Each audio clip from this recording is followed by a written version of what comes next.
faites bien de nous suivre sur la télévision Al-Nasr 24. Bienvenue dans cette édition d'information. À Dubaï, où s'est tenu les travaux de la COP 28, le ministre des Affaires étrangères, des Tchadiens de l'étranger et de la coopération internationale, l'ambassadeur Mohamed Saleh Al-Nadif, s'est félicité de la création des fonds spéciaux pour compenser les pays victimes des effets hydrométéorologiques.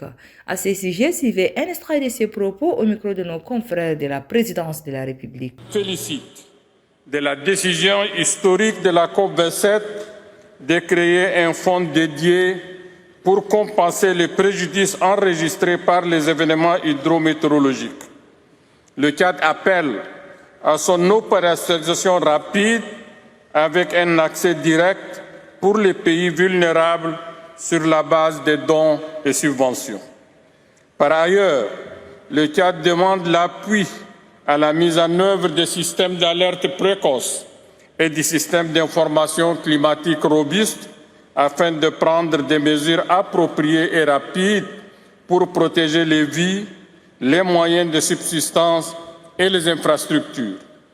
Je profite également de cette occasion pour vous annoncer que le Tchad organisera en fin de l'année prochaine un sommet international sur la désertification intitulé Wind Desert Summit, où tous les pays, institutions et organisations internationales seront conviés. Par ailleurs, le Tchad propose à la communauté internationale la création d'une nouvelle organisation mondiale des pays entièrement ou partiellement désertiques, car le monde renferme beaucoup d'écosystèmes désertiques éparpillés dans plusieurs pays. Cette organisation constituera une force nouvelle sur l'échiquier mondial. J'appelle toutes les parties à faire preuve du plus haut d'ambition lors de ce premier bilan de l'accord de Paris. Des actions concrètes doivent être décidées dans le domaine de l'atténuation, de l'adaptation et du soutien financier aux pays en développement. Déjeuner de presse, transfert de vaccins et de matériel destinés aux activités du projet des Fonds des Nations Unies pour l'alimentation et l'agriculture FAO ont été remis ce 4 décembre 2023 au ministre de l'Élevage et des Productions Animales, Dr Abdelkrim Awad At-Taïb. Le point avec Djoueri Abdoulaye Didou. Un déjeuner de presse, des transferts de vaccins et de matériel destinés aux activités des projets FAO ont été remis au ministre de l'Élevage et des Productions Animales.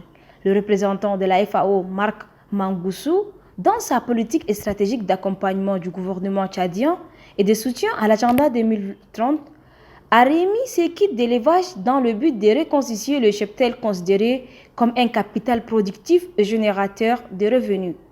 La FAO, dans sa politique stratégique d'accompagner le gouvernement du Tchad, intervient à travers plusieurs secteurs, notamment celui de l'élevage.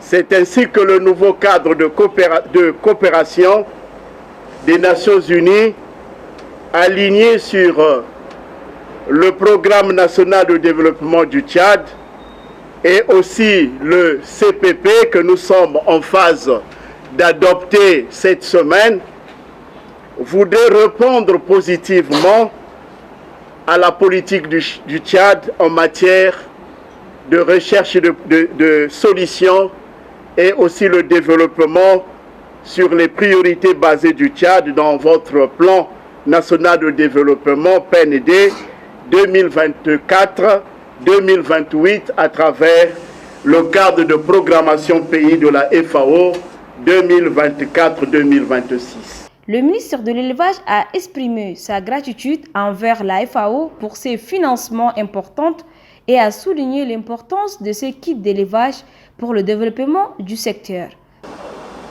La coopération entre le Tchad et la FAO date de plusieurs décennies, matérialisée par l'ouverture d'un bureau au Tchad depuis 1917.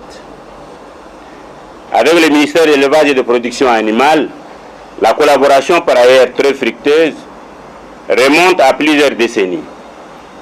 Elle est marquée par des appuis multiformes allant de la mobilisation de l'expertise à la mobilisation des ressources financières pour le développement des actions prioritaires en faveur des communautés pastorales et agro-pastorales.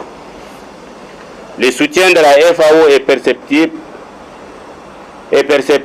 à travers l'appui financier et technique pour la formulation et la mise en œuvre de politiques, notamment le Plan national de développement de l'élevage PND pour la période 2010-2016 et 2017-2021 et la loi d'orientation agro-silvopastorale et halieutique promulguée en 2019. C'est le lieu de réitérer au nom du gouvernement de la République du Tchad notre profonde gratitude à la FAO pour son appui constant au secteur de l'élevage.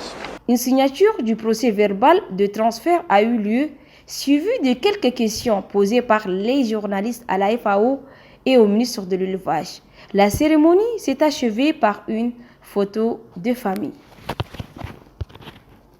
Puis le délégué provincial de la coordination nationale des bas ministres de 23 provinces du Tchad et de la diaspora, Ali Diar, a animé ce 3 décembre 2023 dans son siège au quartier Clémat un point de presse relatif à l'élection référendaire constitutionnelle du 17 décembre prochain.